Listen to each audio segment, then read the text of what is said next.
ছাত্ৰ ছাত্ৰীসকল আজি তোমালোকৰ প্ৰথম চেপ্টাৰ ৰাসায়নিক বিক্ৰিয়া আৰু সমীকৰণৰ এটা অংশ ৰাসায়নিক বিক্ৰিয়াৰ প্ৰকাৰ সম্পৰ্কে আলোচনা কৰিম।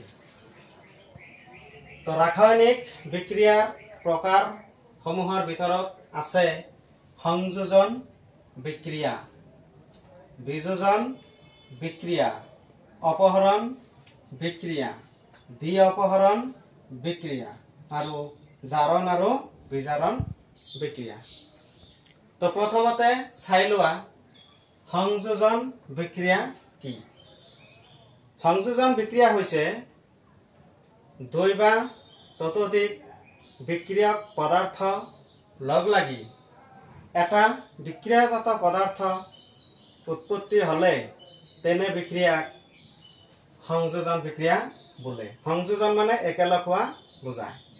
যেনে ধৰি লোৱা মেগনেছিয়াম আৰু অক্সিজেনৰ মাজত যদি বিক্ৰিয়া হয় তেতিয়াহলে মেগনেছিয়াম অক্সাইড উৎপত্তি হয়। এই ক্ষেত্ৰত চোৱা বিক্ৰিয়ক পদাৰ্থ হৈছে মেগনেছিয়াম আৰু অক্সিজেন, তেতিয়াহলে এই মেগনেছিয়াম আৰু অক্সিজেনৰ মাজত সংযোজিত হৈ এটা বিক্ৰিয়াজাত পদাৰ্থ উৎপত্তি হৈছে। বিক্ৰিয়াজাত পদাৰ্থটো কি?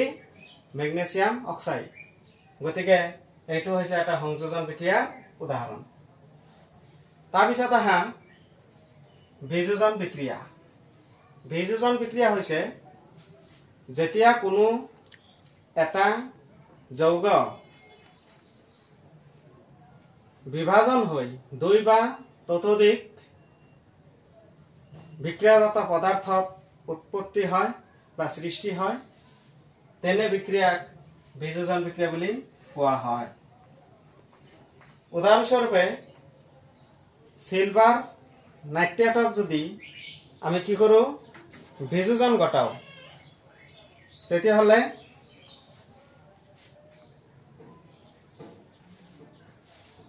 আমি সিলভাৰ আৰু নাইট্ৰেট পাম।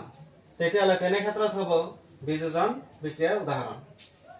তাৰপিছত চোৱা অপহৰণ বিক্রিয়া। অপহরণ বিক্রিয়া মানে কি? অপহরণ বিক্রিয়ার অন্য এটা নাম হৈছে প্রতিস্থাপন বিক্রিয়া। অপহরণ বিক্রিয়া হৈছে যেতিয়া কোনো এটা বিক্রিয়া বেশি সক্রিয় মৌলই কম সক্রিয় মৌলক অপহারিত করে তেনে বিক্রিয়াক কোৱা হয় অপহৰণ বিক্ৰিয়া নাইবা প্ৰতিস্থাপন বিক্ৰিয়া। যেনে আইৰনে যদি কপাৰ সালফেটৰ লগত বিক্ৰিয়া কৰে তেতিয়াহলে আইৰন সালফেট আৰু কপাৰ উৎপত্তি হয়। এই ক্ষেত্ৰত আইৰনে কপাৰক প্ৰতিস্থাপিত কৰিছে বা অপহাৰিত কৰিছে। তাৰপিছত চোৱা দ্বি অপহৰণ বিক্ৰিয়া। দ্বি অপহৰণ বিক্ৰিয়া কি? যেতিয়া কোনো এটা ৰাসায়নিক বিক্ৰিয়াত বিক্ৰিয়ক পদাৰ্থসমূহৰ মাজত আয়নৰ বিনিময় ঘটে তেনে বিক্ৰিয়াক আমি দ্বি অপহৰণ বিক্ৰিয়া বুলি কওঁ। তাৰপিছত আছে জাৰণ আৰু বিজাৰণ বিক্ৰিয়া। জাৰণ বিক্ৰিয়া কি? যদি কোনো এটা বিক্ৰিয়াত অক্সিজেন লাভ কৰে তেতিয়াহলে সেই বিক্ৰিয়াটোক আমি কি বুলি কম? জাৰণ বুলি কম, জাৰণ বিক্ৰিয়া বুলি কম। আৰু যদি কোনো এটা বিক্ৰিয়াত অক্সিজেন হেৰুৱায় তেতিয়াহলে তেনে ক্ষেত্ৰত সেই বিক্ৰিয়াটোক আমি কি কম?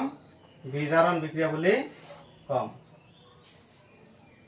তো ছাত্ৰ ছাত্ৰীসকল আজি তোমালোকক ৰাসায়নিক বিক্ৰিয়াৰ প্ৰকাৰ সম্পৰ্কে আলোচনা কৰিলো। বাকিখিনি তোমালোকৰ নেক্সট ভিডিঅ'ত শিকোৱাম।